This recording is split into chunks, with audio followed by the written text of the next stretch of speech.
मुंबईत स्वतःचं घर असावं हे प्रत्येकाचं स्वप्न असतं, मात्र वाढत्या घरांच्या किमतींमुळे हे स्वप्न अनेकांच्या आवाक्याबाहेर गेलं आहे. याच पार्श्वभूमीवरती सर्वसामान्यांचं हे स्वप्न साकार करण्यासाठी म्हाडा पुन्हा एकदा लॉटरी घेऊन सज्ज झाली आहे.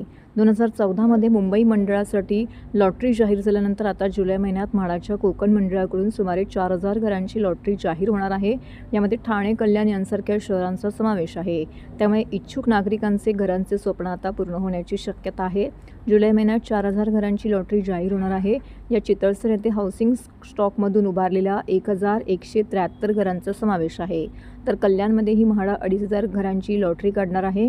त्यामुळे म्हाडाची सर्वाधिक घरे ठाणे आणि कल्याणमध्ये असणार आहेत. या व्यतिरिक्त पुणे, नाशिक, नागपूर, अमरावती, छत्रपती संभाजीनगर आणि कोकण मंडळामध्येही घरांची बांधकामं सुरू असून लवकरच संबंधित लॉटऱ्याही जाहीर होणार आहेत. 2025मध्ये म्हाडाकडून मुंबई मंडळामध्ये 5,000 घरांची लॉटरी काढण्यात येणार आहे.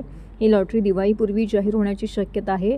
यंदाच्या अर्थसंकल्पात म्हाडाने राज्यामध्ये 19,496 घरांच्या बांधकामाचे उद्दिष्ट ठेवले असून त्यापैकी मुंबईत 5,199 घरं बांधण्यात येणार आहेत.